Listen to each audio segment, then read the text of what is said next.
What was this like to write and research this book, Hostile Takeover?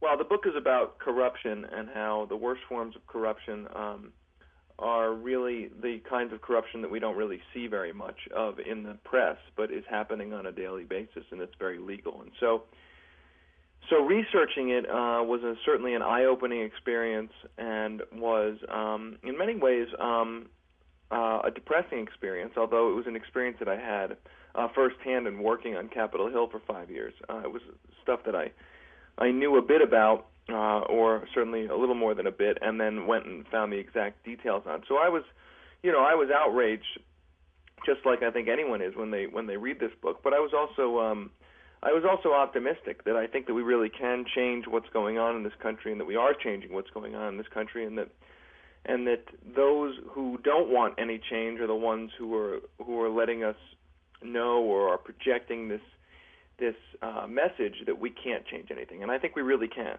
You do cover a lot of territory in this book, looking at healthcare, looking at taxes, and really how politicians kind of spin the message so that, I don't know, it seems like the public is left kind of scratching their head. What do we really believe? Well, and that's the point of the book. The point of the book is to expose how our government behaves essentially as a aider and abetter of big money interests, both in the way public policy is formulated, but also in the narratives that surround those public policies, the justifications for those public policies.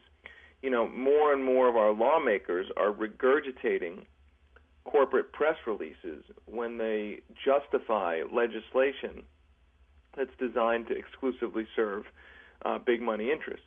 And that's a very important point, because what's really happened is that big money interests realize that if they can buy the very terms of the political debate in this country, they don't really have to break any laws or bribe people or buy votes.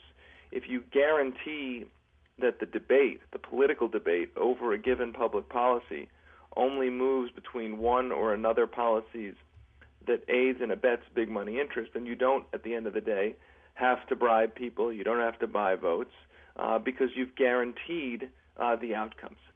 Now, one of the things in your book you talk about, there's the bankruptcy bill, which was kind of a scary thing, and just the people that took money from bank and credit card companies to help put this forward.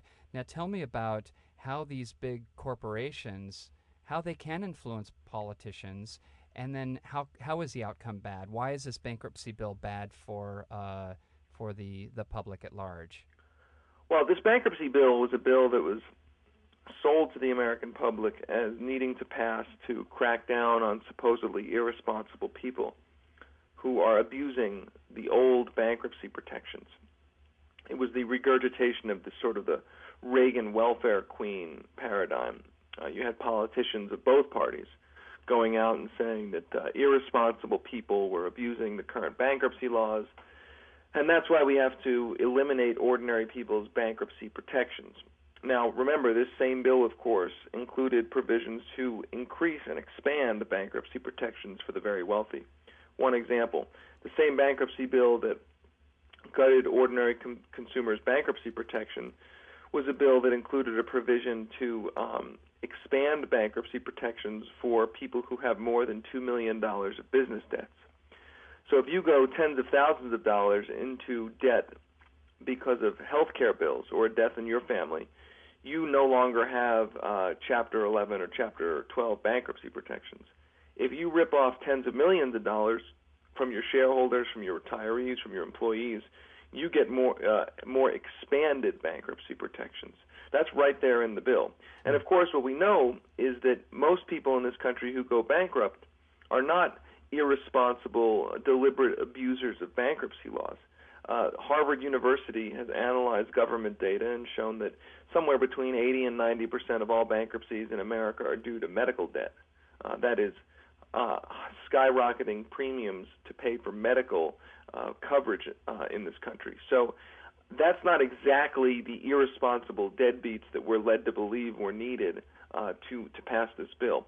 But that entire narrative was created by tens of millions of dollars in campaign contributions given to lawmakers by the credit card and banking industry in exchange for them not only passing the bankruptcy bill, but packaging that bill as a reason or as a vehicle to crack down on ordinary citizens' bankruptcy protections so as to squeeze more profits for the bankruptcy and the credit card industry. Recently, Joe Lieberman has been in the headlines because he lost his, this primary, right? Mm-hmm. And really looking at him, he's kind of a Republican disguised as a Democrat, isn't he? I think absolutely. I think on fundamental economic issues that I talk about in this book, and certainly on issues of war and peace.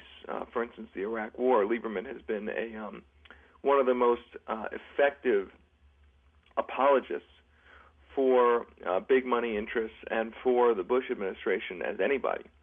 And I think that that is being exposed right now. That's why he lost his primary. And I think that what we're seeing now is a resurgence of grassroots politics saying enough is enough. We're tired of people running around pretending to care about ordinary people, and it's time for a change. Tell me about his association with Enron. Lieberman's former chief of staff became an Enron lobbyist. And Lieberman has taken, or I should say the political committees that he's associated with, the political fundraising committees that he's associated with, have taken tens of thousands of dollars from Enron. Lieberman was the chairman of the committee that was overseeing the investigation of Enron. If you may recall, there was that about a year and a half where the Democrats controlled the Senate after Vermont Senator Jim Jeffords switched parties. And that made Lieberman chairman of the committee that was going to investigate Enron. Well, what ended up happening was Lieberman, according to the Washington Monthly, a nonpartisan magazine, slow-walked that investigation, essentially slow-walked the issuing of subpoenas of the Bush administration, and essentially made sure to make that scandal a business scandal rather than what it really was, which was a political influence scandal. And so Lieberman played an integral role in preventing the Enron scandal from talking about the connections between Enron and the political system and politicians themselves. And, obviously that had something to do with the fact that he had taken tens of thousands of dollars from Enron, that his former chief of staff and top aide had become an Enron lobbyist. This is a guy who now is actively raising more corporate money for Lieberman to continue running even after he lost the Democratic primary in Connecticut. This guy is helping him raise money for Lieberman's general election bid. So Lieberman really is, in many ways, an icon of this culture of corruption, and the Enron story tells his own story of corruption.